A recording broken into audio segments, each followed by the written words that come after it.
Promised Neverland. So, we're going to be front with you guys immediately. There's not a lot to talk about in this chapter. Really not a lot. And so we're not going to try to force a long one. We're going to talk about what we have to talk about, and then we'll be out of here. And it probably won't be that too long here. So, let's start with this, like, cryptic Indiana Jones style hint. Yeah. Do you have any thoughts on that? I don't know what to think here. Yeah, it's very, very, very obscure and like what. So it goes from that, like, because it's like with the eye of the blah blah blah dragon, right? And then later we see that is apparently an actual location. Mm-hmm. Blah, and then they point to it. So what I'm thinking, we've compared this to like the Animus and the first Civilization in Assassin's Creed and shit like that. And we're getting more and more of that vibe here with, like, the projections on the walls and shit. They're going hardcore Indiana Jones on... They're dumping lore through holographic projections. Mm-hmm. And it's fucking beautiful and cliche at the same time. I have no issue with it. I don't have an issue with it. It's just super weird that we're seeing, like, even the little kids dig into this now. Which, to a little kid, this sounds like a fairy tale, Well, remember, don't forget the plot is that these little kids are smart. They're smart and all, but they're probably smarter than, like, the average adult. But are these Goldie Pond? These aren't, like, the really high grade. These two are Gracefield. They're two of the Gracefield. See? No. Same face syndrome. I remembered that, actually. Same face syndrome. No. Those are the ones that actually helped with the fake raised body smell. They brought the meat and the hair and stuff. It's also been some of the more prominent ones. It's also been an insanely long time since I read the first arc, so. Mm-hmm. But, like, it's still, like, what the fuck are these kids doing, fucking translating mirrored Latin? This is some impressive shit. I can't even read regular Latin.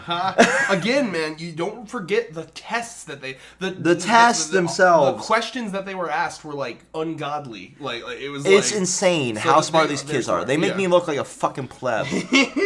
Yes. But yeah, mirrored Latin is how they've kind of fucking dealt with this shit. It is incredibly Indiana Jones, and I suppose, like, that would be kind of like. I don't know how I have mixed feelings about it because, like, on the one hand it's cool, but on the other hand it does kind of seem like, like, let's just make this crazy, really arbitrarily overly complicated. Like, whenever there's something like this, part of my mind is always like, really, like, so you're telling me that Minerva, instead of just like, okay, when you escape, go here. Like, I get some levels of security because of this, but, like, you're really gonna set up, like, someone took the time to set up this what's the word? Labyrinthian? Labyrinthian fucking Indiana Jones-esque, like, wild goose chase to get out. It just seems a little contrived.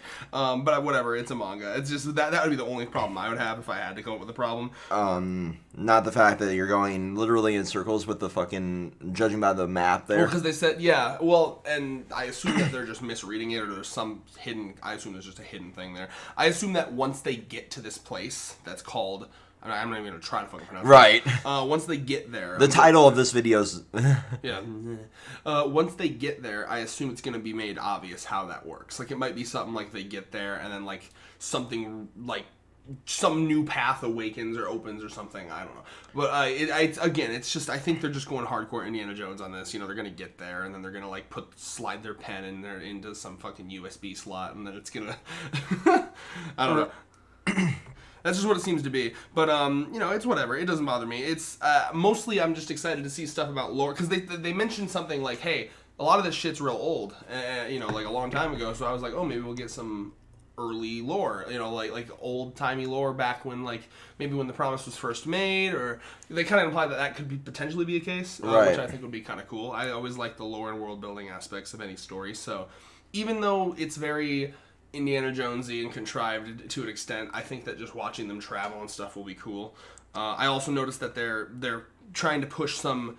I think they're going to slowly take some characters and try to. I'm hoping that they're going to develop characters through this, right? So we have Dot and Gilda going, which I think is great because I thought they were pretty interesting in the first arc. And then we have don't even ask me to remember their names, but I recognize the two. Like, one of them was the really important one, and then one of the guy with the scar over his nose. So I'm excited. I hope to see them be more developed and see more from them for sure. I love how Yugo was just pushing them like these two first, and then we'll start slowly developing the rest of these fucking. When Yugo just went and picked 2 people out, it was almost. It's like he pulled like Kishimoto at the end of fucking Naruto.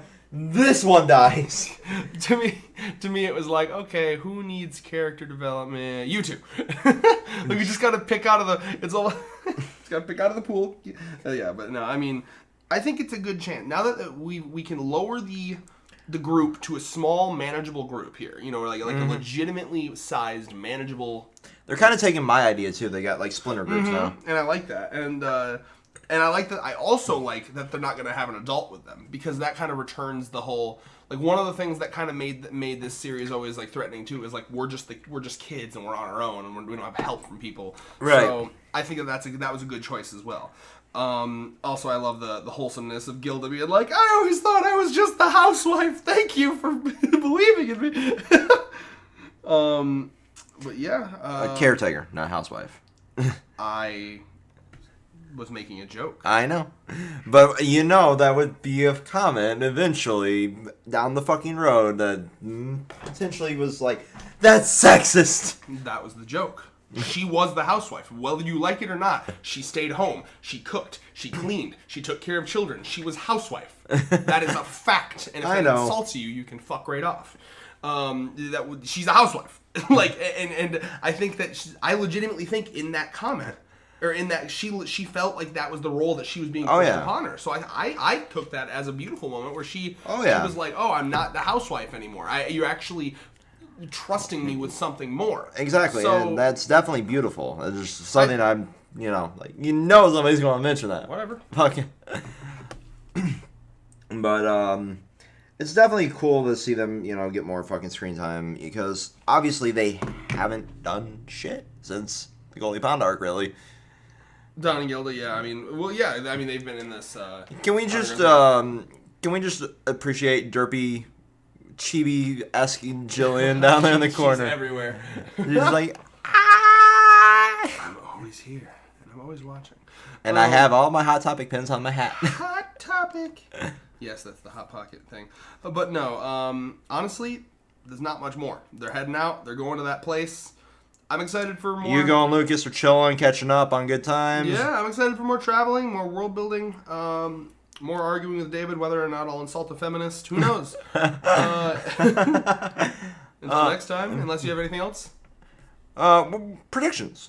Yeah, okay. I mean, they're going to I'm not sure how long it's going to be until they get there. That's what I'm curious about. They're going to go there, but like, are they going to encounter shit on the way? Are we going to see... Because again, I still want to see shit like signs of demon civilization. What's that like? What if they have to sneak through a demon city? Or, you know what I mean? All Link of the Breath of the Wild style.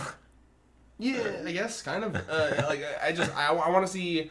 I want to see their civilization. I want to see world building on the demon side of things. I don't want this whole traveling to just be woods and woods and more woods and more woods. Brushstroke. Mm-hmm. So I'm hoping to see some world building upon their travels. I'd like to see them catch up with like Music and Sungwoo, or however you say his fucking name. Music and Sungwoo, that's right. Yeah. But, like, I'd like to see them catch up with them, we found a clue about the Seven Walls, you pointed us in the right direction, thank you. True that. We as the audience still don't know what the Seven Walls are. Exactly, so I'm assuming we're going to learn soon, because the editor note there, towards the future they want, now in search of the Seven Walls. What even the fuck are the Seven Walls? Yeah, but, like, there's, aside from that, like, we could catch up with that, we could see, flashbacks of, like, Lucas and Hugo now that they're alone and can talk about old times, shit like that. Yeah. I mean, I think it's a good idea that they're lowering the cast number to a manageable number. I hope that, the author's able to kind of like show and differentiate these characters and like with the kind of people they are, and I hope to see that. I hope that these characters don't just feel like carbon copies of, Kid 1, Kid 2, Kid 3. Like when you're reading One Piece, all of the Straw Hats feel like something. They feel like their own person. So I'm hoping that with this, every one of these kids that's in this group feels like a real person and not just a carbon copy cut out of just a flesh body moving the plot along, you know? Exactly. So hopefully we get some of that. Hopefully we get, some flashbacks, some catch-ups, some different, now that they're alone, maybe we could even have a ship moment. Ship. Who do you ship with who? I don't fucking know yet. But Norman loved Emma, so she can't be with Ray. Well, I mean, shit happens. Oh, shit. That's what's gonna... Dude, Norman's gonna be the Obito of this series. Norman's gonna come back and he's gonna be like, finally, I've escaped the clutches, and then he just sees, like, fucking Emma and Ray making out, and he's like... You thought! You thought! He goes back to Peter Rattari, and he's just like, I didn't even know you escaped. What the fuck? And then he's just like, yeah, my girl cheated on me. What a bitch. I know, right? And then he's like, you want to be evil now? Absolutely. And on that note, peace.